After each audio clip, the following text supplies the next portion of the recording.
such a sort of strange situation in most of our societies, where on the one hand you have heads of state who are women, you have representatives to parliaments, you have powerful businesswomen and all that, and then there's such powerlessness at the same time.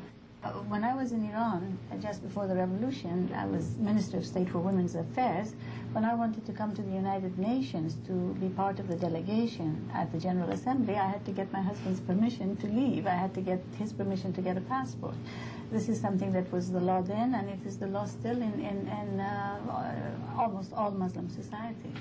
It still is the same. This happened to an Egyptian minister also. Yes, there are certain things that, even though family codes were very advanced, but certain areas there was nothing to be done about it, such as this. So this makes I wonder if, for instance, Benazir Bhutto needs her husband's permission to leave Pakistan or not. You see? Why not? I think one of the things that we have had throughout the ages, and which has been a powerful factor, is the right to control property.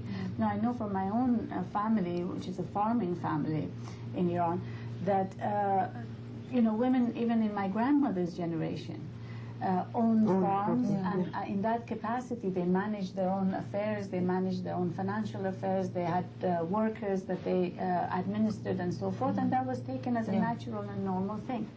Of course, in Iran, if you notice different parts of the country, like the relationship between men and women is completely different. For example, in the northern part, where women are working in the fields, in the rice fields, women, I mean, are the major bread winners of the family. So in those parts, women are much more liberal in their relationship with men. They can choose their husbands with much ease, and also the way they dress.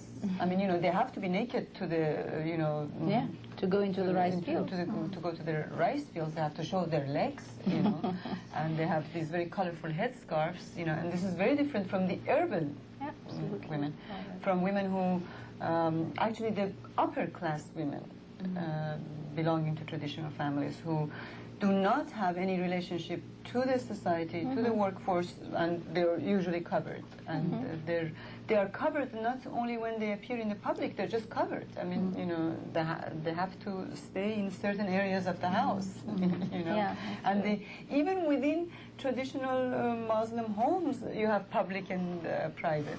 The domain of the man is public, where you can entertain, and the women are those shadows flitting in the background, who sort of like by magic send in the food for the men to eat, or send the qalyun for them to smoke. And I don't know how you can. What do you call qalyun in English? Water pipe. Water pipe. Water pipe. Yes. It sounds so sort of mundane when you call it a water pipe. What was your experience, Munira, with teaching at the university in Bahrain with the young people? For one thing, there's such a huge population. I think something like maybe 70% of our populations are under 25. Would you say something? Nearly 60 to 65 were under 20 years of age. And those young generation are so much different. They came with the when the oil prices tripled, nearly tripled in 1975. So all schools were installed all over, established all over the country, not only in Bahrain, but all over the Gulf region. That's why this new generation is so different and has so many aspirations and is looking for more participation. And it's men and women. At least in Algeria, I think we have a youth population that is quite staggering in terms of statistics. 70% of the population is under 30. So it means that there is, I think, a new culture establishing itself there. And of course it is, for the moment, a culture of subversion. I mean, there you really have. And one of the most appealing discourses of subversion has been, of course, the salvation politics. And this is why, for example, you have so much appeal of the Islamic Salvation Front, because the problems are such, and especially those of frustration, those of not having a forum to participate, those have affected youth by and large, but mostly those who come, of course, from poor backgrounds, from grassroots. And what is extremely interesting is that young women have been joining both these movements, and the numbers are absolutely amazing, especially those who have joined the Islamist movement. Now, why are they joining, for example, fundamentalist movement? They are not necessarily, for them, they're not joining a conservative movement. On the contrary, this is a movement that will help them fight against the conservatism of their families, especially the fathers and the brothers. But I think that the crux of the matter is a matter of becoming a free individual, being able to choose a stance, a political stance. Now, what will become of that later on, for example, within the Islamist movement, in fact, it is open to debate. I'll give you just a very little example, is that when they join the Islamist movement, they are more able to choose their husbands. I talk about the younger women, to choose their husbands on the basis of the fact that they share the same ideals, and they do not accept that their fathers or older brothers choose husbands for them. Now, we shouldn't be fooled and think that this is really going to answer, all your wishes in terms of seeing a total participation of both sexes and a total enfranchisement. No. It is along the lines of a specific reading of Islam in the Islamic scriptures. That is, there is a role for women, a role for men. And they're very careful with that, because they tell you we are not taking anything out of customary law and customary legislation, but it is a reinterpretation of the scriptures in a very Puritan way. It reminds me very much of the Protestant movement in Europe in the 15th century. Now, what are the things that we can do to improve the condition of women in our societies? And by that, I mean not just the condition of women, but everyone. What are our strategies? Well, first we have to stress the fact that women or gender and politics go hand in hand. And we have to stress to have more political participation. What I mean is to have more democracy. And as after the fall of the Soviet Union, after the, 1989, and, most of the Eastern Europe was more went towards democracy, and few of the Arab worlds and Muslim worlds. We have to emphasize political participation. I think without this issue, we will not reach any objective, I can say. Yeah. How about you? Well, it's quite a complex question. That is, how to strategize future movements in a society. I think, history has taught us that lots of things are unpredictable. What we are going through in Algeria was totally unpredictable for all sorts of social analysts. But in terms of public participation, I think we have to go, at least this is what we're learning in Algeria, through a lot of strife,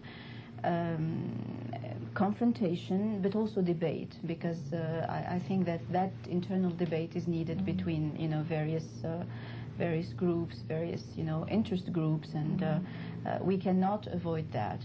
I agree with you, and I think that the important thing in avoiding the dangers of opening the space, avoiding the let's say the triumph of extremism and closing of spaces.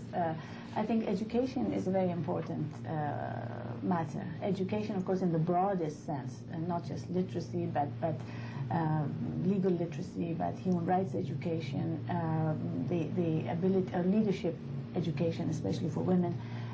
These are important factors in making it possible for people both to be able to engage in the debate and dialogue, and also to be able to claim power, especially in the case of women. They have to, learn how to, and not be afraid of claiming power, of taking power, because unless they do that, they're not going to be able to be decision makers, and unless they are decision makers, they're going to not be able to make changes in their lives. So this is something we've all been afraid of power, afraid of politics, afraid of the public space, and it is something that we have to get involved in, and we have to educate ourselves and our members and our allies to be able to take part in this, participate in it. So education, I think, is very important in that. Yeah, also we need more policies to combat or to alleviate poverty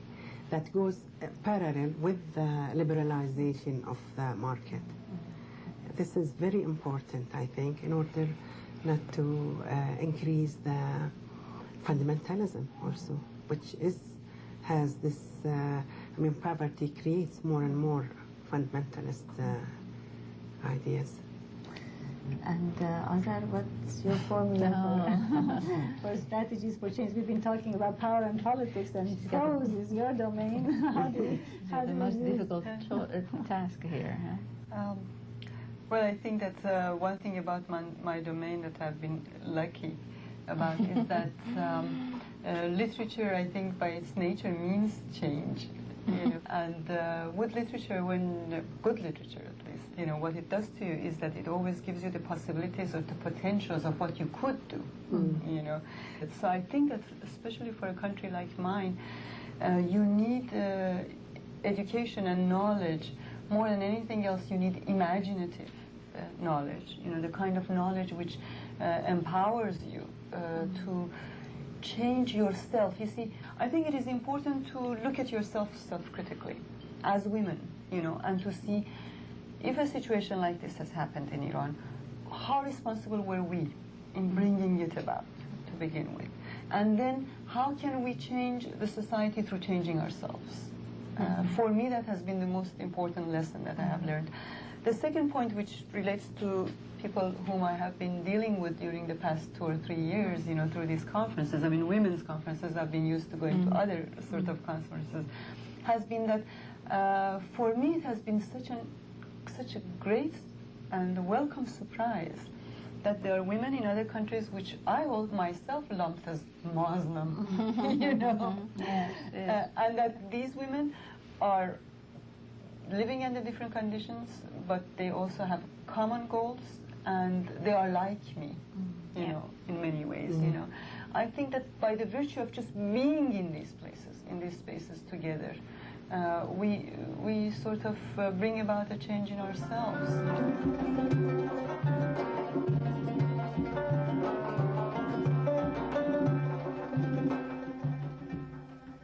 Just the network, I think, is one of the most important things, to reinforce each other's positive discoveries, whether it's interpretations of text, whether it's special strategies of gaining power or teaching or learning leadership, this exchange. And I think if we can somehow bring this to each of our societies in large degree, we're much closer to our goal of a pluralistic society, of more open societies.